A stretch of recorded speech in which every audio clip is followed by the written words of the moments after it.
program today, huh? You guys like that? There you go. A little bit of La Bamba this morning here on News Radio WRVA. Good morning. Thanks for joining us. My name is Rich Herrera. This is Richmond's Morning News. Here on the Voice of Virginia News Radio WRVA. It is Cinco de Mayo. That is not Mexican Independence Day. Actually, it's more of an American holiday than it is in Mexico. We'll learn about that today on the program. We'll also be joined by Tom Garrett. You never know what's going to come out of his mouth, the House delegate member, as we're waiting to see when the courts are going to rule on our redistricting plan. So that's coming up on the program today as well. So I've got a lot to get to this morning here on Richmond's Morning News. Cup of Joe is in charge today. So best of luck to all of us today. Now I'm just kidding. He and Super Dave behind the glass, Gary Hess, with updates throughout the morning. But it's going to be a gorgeous day today for the Cinco de Mayo. We're going to be in the mid-80s, plenty of sunshine, some breezes in the afternoon. I just remember Cinco de Mayo was one of my favorite drinking days of the year when I was a kid.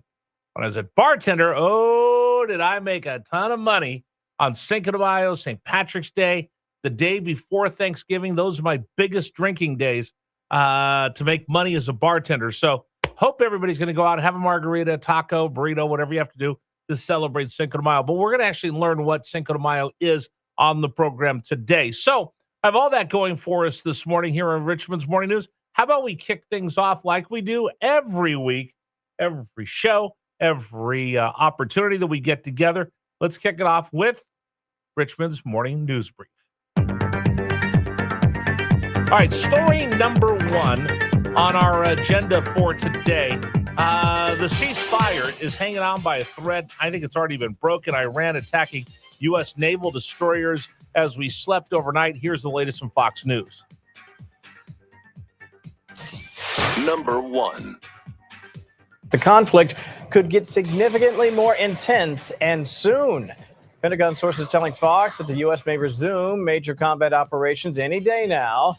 And that's all happening as the fragile ceasefire with the regime faces its biggest threat to date, with the Pentagon announcing plans for U.S. forces to guide vessels through the Strait of Hormuz, even as peace talks with the regime remain stagnant.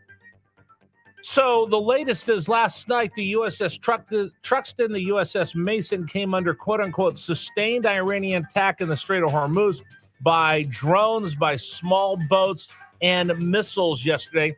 According to reports, they both were backed by fighter aircraft and Apache helicopters, with officials, again, quoting from CBS News, that it was a sustained barrage upon the two U.S. naval destroyers. The U.S.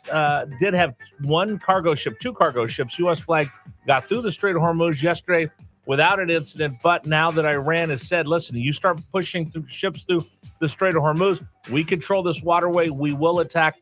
They took attacking the U.S. naval destroyers yesterday. The president will have to respond back. You can't have anybody shooting at U.S. Navy ships and not respond. I think the ceasefire, in my opinion, my analysis, is hanging on by a thread, and that thread's about to snap right now. Here's the bottom line, and we'll get into this today. Does Iran really want to negotiate, or are they going to stay steadfast with their desire, demand, wish to have a nuke one day? Something the world won't stand for, Donald Trump won't stand for. We'll get into that a little bit later here on the program. All right, story number two. Gary alluded to it. The would-be assassin of Donald Trump stormed into the White House Correspondents' Dinner. Well, he got an apology yesterday from the judge in his case. Here's the latest. Number two. A Justice Department prosecutor said Cole Allen told FBI agents he didn't expect to survive the assassination attempt. And in an email, Allen said he wanted to extend his appreciation to many people since he will not likely be able to talk to them again. Magistrate Judge Zia Faruqi told Allen he would get him the Bible that he's been requesting. Faruqi acknowledged it is a high-profile case, but maintains Allen should not be in solitary confinement. At U.S. District Court in Washington, Mike Emanuel, Fox News. According to many legal eagles, that's unusual for the judge to apologize to a defendant that's being held. when he said, I don't expect to see anybody, meaning that it was going to be a suicide mission, when he went in and stormed in the White House Correspondents' Dinner, the jail officials put that in perspective and said, you know what, let's put him on suicide watch. You never know how he's going to react. But the judge's reaction, to me, is rather peculiar. You want to make sure that this person's going to be safe. The number one job of a jailer is to make sure that your prisoners are safe. In order to do that, well, you have to evaluate what are they up to, what is their mental state, and more than anything else, how will they react being incarcerated for the very first time? They felt like with such serious charges, and he was ready to, again, not see anybody ever again when he was going to carry out what he thought was something important to him, like shooting up the White House Correspondents' Dinner. He was committed to this. That's why they put him under suicide watch. He had asked for a Bible a few times. He had also asked for to be out of the solitary confinement, out of suicide watch. The judge is going to get him his Bible. One of the things his lawyers had talked about yesterday is, well, he wanted access to a tablet so he could email friends while he's being held in custody. We'll see what happens, but it's rather unusual for the judge to apologize to a defendant being held in jail. That's story number 2 on Richmond's Morning News Brief. Story number 3, we're still waiting. It's still waiting. It's now been 2 weeks since the voters of Virginia have spoken. What's going to happen with the referendum to re-gerrymander the state of Virginia? That's the third story this morning on Richmond's Morning News Brief. Number 3. Where will you look at me? I have the power! We've been talking about this. This really is a fight for power. Have you ever noticed how much Democrats always talk about when we get power, when we have the power, we will decide. We will decide. I've never really heard a Republican go, when we get the power. It's kind of something unusual. Just think about the juxtaposition of we want the power versus, well, when we try to help the American people. It's either fighting or we want the power. I look at those choice of words and I think they're important. Anyway, we're waiting. It's been 2 weeks. The Board of Elections cannot certify. The Tazewell judge still has the stay, saying that you can't certify these election results. So we're going to see what happens. Very interesting. Ken Cuccinelli, former AG here in Virginia, pointed out, you know what? They haven't scheduled Tazewell 2. There's 2 Tazewell cases. The one that went before them that was filed before the election said, listen, you didn't follow any of the procedures. We didn't have 2 elections we didn't have an election with the two bills being passed by the General Assembly. You jumped the line on all these different things. It wasn't even eligible to go up for referendum, but you pushed it across anyway. The court had said, we're going to sit on that until after the election. They did. That's the one they're looking at right now, but it's very unusual that the second one that's been expedited to the court has not been given a calendar date, nor have they scheduled anything as far as following up on Tazewell 2, the second ruling from the Tazewell Judge Hurley, and the court is waiting. And a lot of people are trying to read the tea leaves. Now, I'll tell you this. We're talking to folks on the inside. They are trying not to get ahead of themselves. They're trying not to get ahead of themselves. My son's taught me this thing. We're waiting to see what's going to happen with him. And he says, Dad, no news is good news. But that's awfully, awfully tough for the average person to go, no news is good news. So both sides are trying to read the tea leaves, not trying to make too much of it, but it's got to get done quicker, sooner rather than later, because you've got people that are either going to run for the House of Representatives or to be placemen if the gerrymandering goes through. I told you what placemen were yesterday. Back in Revolutionary War times, a patron, a very powerful person, would install people into be members of Parliament in the House of Commons, and they just basically did what their bosses told them to do. They called them placemen. So if we have the gerrymandering districts go through and we have a 10-1 non-competitive map and races, well, were they really representative? Were they really elected by the people? Or were they placemen put there by the Democratic Party? We'll see what happens. But again, it's been 2 weeks. We'll talk with Tom Garrett about that coming up here on the program.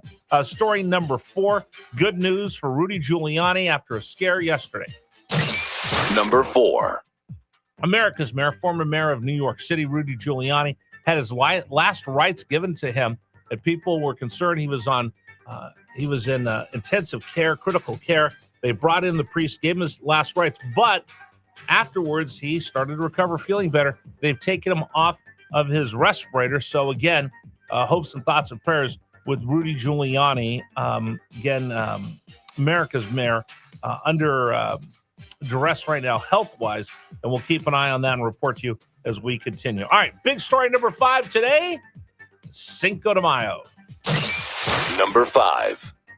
What day of Mayo is it? Cinco. Cinco de Mayo already? Oh, yeah. It's Cinco de Mayo. Festive celebration of Mexican culture. Hey, getting ready for Cinco de Mayo? I am throwing a big Cinco de Mayo party. Big Cinco de Mayo numero uno. Also Cinco de Mayo. Yeah, I said that. Did you not hear me just now? No, that's because I'm already drunk. Cinco de Mayo. Drinking margaritas. Happy Cinco de Mayo. It's showtime! Cinco de Mayo is not really a big deal in Mexico. It's not really a big deal at all in Mexico. It's more of an American holiday than it is a Mexican holiday. But today is Cinco de Mayo. What is it? We'll tell you about it. It really has to do with the French and the Mexicans more than it does anybody else. We'll talk about Cinco de Mayo, what it really is. But I would love to know, where should I go for Cinco de Mayo today? If you've got an idea of where I should go, I'd love to hear from you this morning here on Richmond's Morning News. 833-804-1140. 833-804-1140 is the number to send me a text message on the James River Air text line. 833-804-1140. All right, we will continue with you this morning here on Richmond's Morning News. Where should I go for Cinco de Mayo? 833-804-1140. All right, today's program brought to you in part by Greer Financial Group. Okay, listen, you've dreamed of what you're going to do in retirement. What are we going to do? Where are we going to go in retirement? What is it going to be like? It's going to be fabulous. Okay, I'm going to go to Tuscany. Then I want to go to Australia. I want to see the Grand Canyon. I want to see every Major League Baseball park. We all have dreams of what we want to do in retirement. But there's when reality smacks you in the face. Reality says, hey, that's great. You want to go and be an international traveler? That's awesome. How are you going to pay for your groceries when you get back? How are you going to pay for your prescriptions when you get back? If you need a new car, what are you going to do when you've retired for 5 years, 6 years, 7 years? You have to factor all these things in. It's more than just a fantasy. It's life. It's your life. If you sat down and had those